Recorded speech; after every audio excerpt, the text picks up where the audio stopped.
Bonjour, morning brief du 23 novembre 2018. Alors, peu d'actualité pour ce matin en ce qui concerne les émetteurs, sauf l'Assemblée générale ordinaire du ADH, où finalement les actionnaires ont eu une bonne surprise avec l'UADH, et c'est inédit pour les actionnaires du ADH depuis son introduction en bourse. Plus de détails avec Rada qui a assisté à l'Assemblée. Bien sûr, au début, on a le marché avec Bassem qui commentera la séance d'hier. Donc, je vous cède la parole à Bassem pour commenter le marché. Merci Reis, bonjour tout le monde. En fait, le marché il est un index non pas fait la grève hier, hein, donc il est quand même il a repris 0,26%, il gagne un peu de terrain, 16,41 depuis le début de l'année et il réduit ses pertes mensuelles à 1,18% à une semaine de la fin de ce mois. Donc probablement le Tune Index peut théoriquement terminer sur une note positive pour ce mois de novembre avec après 2 mois catastrophiques.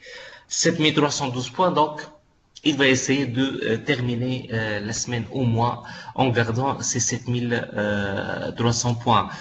Un marché où il y a pas d'intervention d'investisseurs étrangers, on a remarqué ça depuis le début de semaine. Hier, c'était une centaine d'actions BT qui ont été vendues, mais zéro achat. Donc c'est une semaine où il n'y a vraiment aucune acquisition de la part des étrangers sur la place de Tunis. Le volume donc il est quasiment purement tunisien, 4,5 millions lors de la séance d'hier. Bien sûr, il y a eu une concentration sur Katasemat, 650 000 dinars du titre. Il a gagné 5,78% hier. On note surtout également la hausse qui est contenue de Tunisair, 770 millim. Donc c'est un cours parmi les plus élevés observés sur les dernières années. Côté baisse, il y a EADH qui a perdu 1,61%. Rada nous donnera plus de détails, mais il y a les compagnies de leasing qui sont en train de souffrir. Hier, on a vu TG Leasing et SIL qui ont perdu presque 3% chacune, mais c'est un secteur qui est en train de souffrir. On verra s'il pourra se reprendre durant le dernier mois de l'année, même si c'est assez difficile. Je cède la parole à Rada.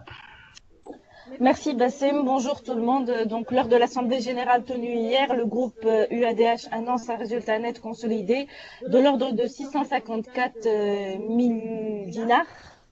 Après un débat houleux avec les actionnaires minoritaires, l'Assemblée a finalement décidé la distribution d'un dividende de 150 000 par action à partir du 21 décembre 2018. Par ailleurs, d'après le management, le contrat djiboutien est toujours d'actualité, affirmant que l'activité a été entamée il y a un mois. En revanche, ce contrat n'impactera pas le chiffre d'affaires consolidé puisqu'il sera comptabilisé par les filiales LVI et Ores Auto sous forme d'une marge. Pour l'activité photon, les premières retombées seront constatées vers la fin de cette année avec des revenus supplémentaires de 10 à 12 millions de dinars sur le TK 2018 et de plus de 60 millions de dinars sur l'année 2019.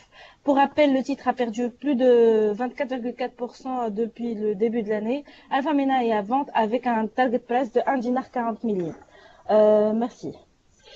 Merci Rada, merci Bassem. Donc, il n'y a rien à rajouter pour ce matin, sauf le fait que pour le marché action, il y a une véritable rotation vers les titres trash, donc les trash stocks ou les titres poubelles, au détriment des titres de qualité.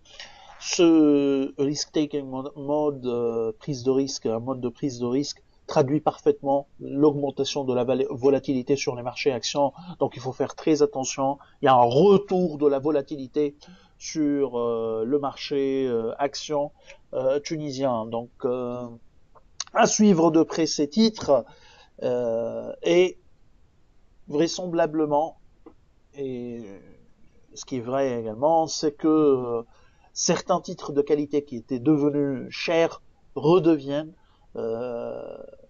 attractives, notamment quelques banques, quoique il faut faire un peu attention puisque le sentiment du marché est toujours négatif envers les titres bancaires tunisiens.